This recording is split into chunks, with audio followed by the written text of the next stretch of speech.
brought to you by Nova शुद्ध घी। जब जब खाए दिल खुश हो जाए, सदियों का नोवा शुद्ध देसी घी, सपना स्वस्थ भारत का। I love घी।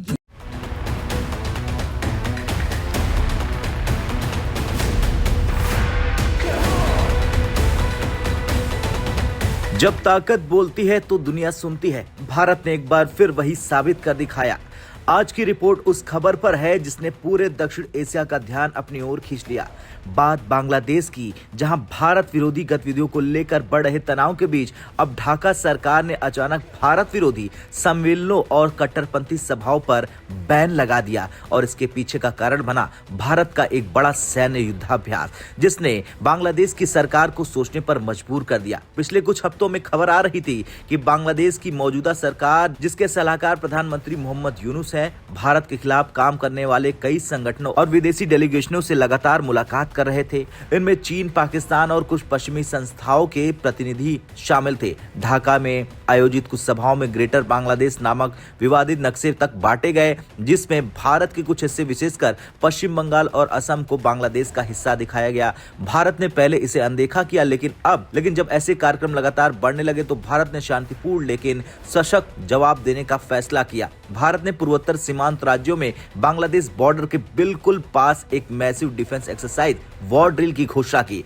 सेना, वायुसेना और अर्धसैनिक बलों की संयुक्त भागीदारी वाला यह अभ्यास अब तक का सबसे बड़ा युद्धाभ्यास बताया जा रहा। इसमें भारतीय सेना ने क्षेत्रीय सुरक्षा, एयर स्पेस कंट्रोल और तेजी से प्रतिक्रिया देने की रणनीति का अभ्यास किया। अभ्यास के दौरान भारतीय सेना ने बॉर्डर एरिया में सिविल एविएशन मूवमेंट पर अस्थायी नियंत्रण की घोषणा भी की, जिससे ये संदेश गया कि भारत अपनी सीमाओं की रक्षा के लिए हर स्थिति के लिए तैयार है। इस कदम के तुरंत बाद ढाका में हलचल मच गई। सरकार को लगा कि भारत की ये कवायद केवल अभ्यास नहीं बल्कि कठोर चेतावनी भी है। रिपोर्ट के अनुसार बांग्लादेश सरकार ने उन सभी कार्यक्रमों को तुरंत रद्द कर दिया जिनमें भारत विरोधी विचारधारा वाले लोग बुलाए गए हैं। सबसे चर्चित मामला था जाकिर नाइक को बांग्लादेश बुलाना। क्या वो एक भगोड़ा उपदेशक है जिस पर भारत में मनी लॉन्ड्रिंग और भड़काऊ भाषणों के आरोप है। बांग्लादेश ने पहले उसे एक धार्मिक सम्मेलन में आमंत्रित किया था, लेकिन भारतीय दबाव और सुरक्षा संकेतों के बाद उसका दौरा रद्द कर दिया गया है और अब खबर यह है कि उसे देश में प्रवेश से प्रतिबंधित कर दिया गया है। ये पूरा घटनाक्रम भारत की शांतिपूर्ण शक्ति नीति का उदाहरण है।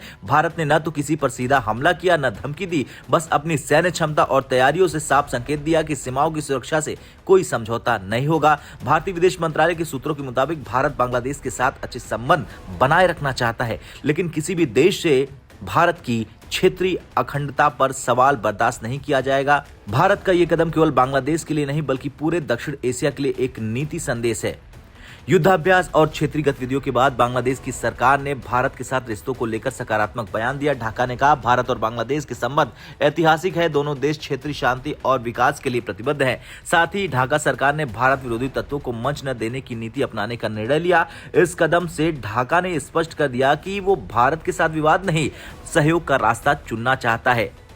खैर, भारत का एक कदम ये दिखाता है कि बातचीत और ताकत दोनों की भाषा भारत बखूबी समझता भी है और इस्तेमाल भी करता है। भारत ने बिना कोई गोली चलाए बांग्लादेश को यह एहसास करा दिया कि कूटनीति और शक्ति का संयोजन ही भारत की पहचान है।